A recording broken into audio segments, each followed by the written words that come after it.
밀키트 사업을 하는 이 청년 대표는 진짜 목숨 건 것이 무엇이냐면 이었어요.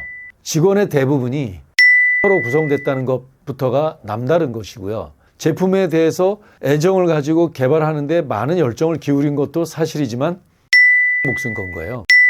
30대 초에 매출 100억이 넘는 회사, 40억이 넘는 꿈의 공장을 직접 보유한 이런 청년 사업가로 만들어낼 수 있지 않을까, 이렇게 저는 믿어 의심치 않습니다.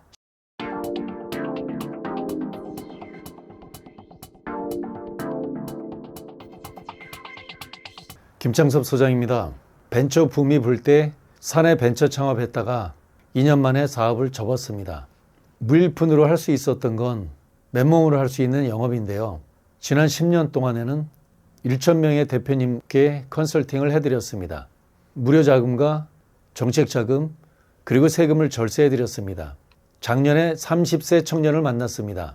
그런 매장을 직접 열어서 운영을 했었고, 이 운영한 경험을 바탕으로 해서 마케팅 회사를 차려서 남의 사업을 대행을 했어요. 그러다가 밀키트 사업이 유망하다는 것을 알고 직접 밀키트 업체를 차렸습니다. 남의 사업을 대행하다 자신의 업을 하게 된 것이죠. 1년 차에는 매출을 5억 원 올렸습니다. 물론 첫 해라 인건비와 이런 회사의 기틀을 갖추는 데 투자했기 때문에 이익은 보지 못했습니다. 2년 차가 됐는데요. 매출을 20억 원을 올렸습니다. 이때까지도 크게 흑자는 보지 못했죠. 마찬가지로 유능한 인건비에 투자했고 시스템을 갖추는데 많은 것을 투자했기 때문에 이익은 크게 보지 못했습니다. 그런데 이제 3차년이 됐는데 매출을 30억 원 이상 올리게 됐어요. 이때부터 제대로 흑자를 보게 됐고요. 드디어 4년 차에는 매출을 50억 원 올릴 것으로 보이고 공장도 마련하기로 했습니다. 처음에 위탁 제조하다가 직접 제조로 돌아서게 된 거죠. 사실 이 청년 대표는 음식을 만들기는 했습니다. 그런데 정작 그가 판 거는 음식을 팔았다기보다 이 청년 대표가 판 것은 크게 두 가지인데요. 남성들한테 파는 거는 복부에 식스팩이 그려져 있는 멋진 몸매, 자랑스러운 몸매라는 것을 팔았고요. 여성들한테는 건강미와 몸매를 팔았습니다. 젊은 남성과 젊은 여성에게 판 것은 그의 건강미 넘치는 젊음을 판 거고, 단지 그 대표님이 만든 건 그의 밀키트 제품은 우리 젊은 남자와 젊은 여성들이 꿈을 실현하는 데 도움이 되는 이 제품을 거둔 것뿐이죠. 사실 이 대표는 상품 개발도 직접 했어요.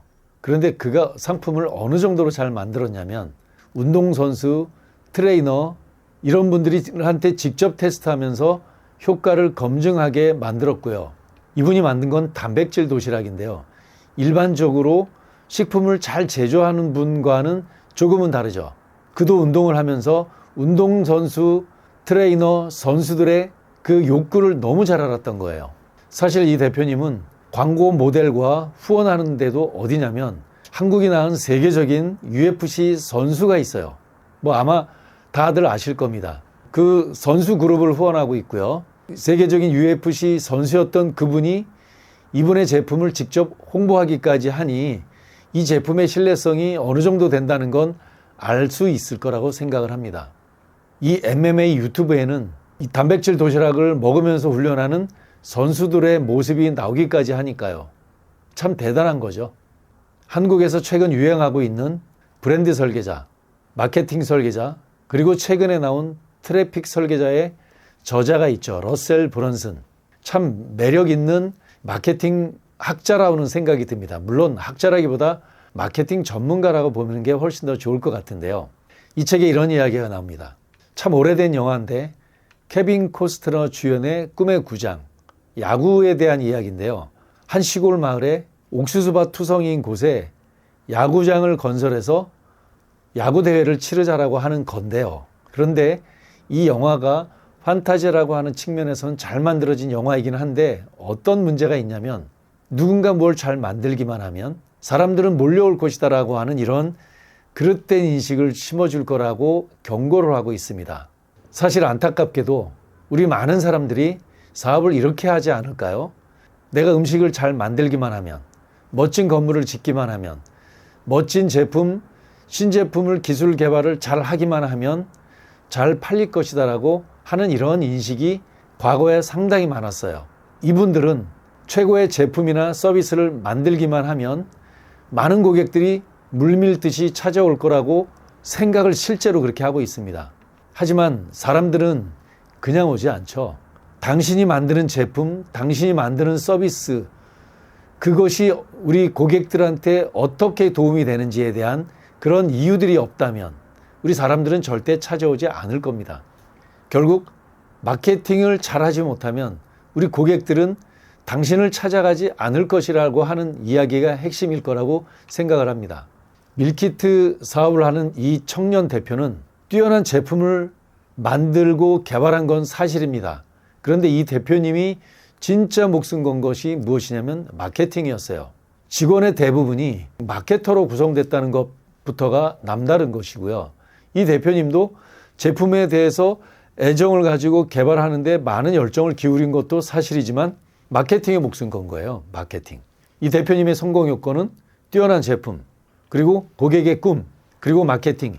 이 세 가지가 이 대표님이 아마도 매출 100억이 넘는 회사, 30대 초에 40억이 넘는 꿈의 공장을 직접 보유한 이런 청년 사업가로 만들어낼 수 있지 않을까, 이렇게 저는 믿어 의심치 않습니다. 실은 기대를 하고 있죠. 실제 이 대표님과는 계약은 이루어지지 않았어요. 그런데 저는 이 대표님의 미래를 응원을 합니다. 정리해 보도록 하겠습니다. 사업을 떡상하게 되는 원리에 대해서 이야기해 보려고 합니다. 뭘 만드는데 힘을 쏟는 것 당연하긴 합니다만 마케팅에도 똑같은 힘을 쏟기를 기원합니다. 뭐든 하면 할수록 느는 게 사실입니다. 저도 사실 컨설팅을 10년 이상을 하게 되니까 처음과는 정말 다르게 실력이 느는 것을 피부로 느낍니다. 선수가 훈련과 경기를 실전으로 병행을 하면서 특급 선수가 되는 것처럼 말이죠. 그런데 정말 중요한 건 내가 찾아가는 것도 있지만 고객이 나를 찾아오게 하는 마케팅에 집중을 할 것을 추천드립니다. 마케팅은 꾸준히 하는 것이 핵심이고요. 최고의 마케팅 중 하나를 꽂으라면 저는 단연코 유튜브라고 이야기를 확신해서 말할 수 있습니다. 사업을 성장시키는 것, 이 영상을 보고 계신 대표님, 예비창업자, 자영사업자, 중소기업 대표님, 유튜브를 통해서 사업의 떡상을 하시기를 기원합니다. 고맙습니다.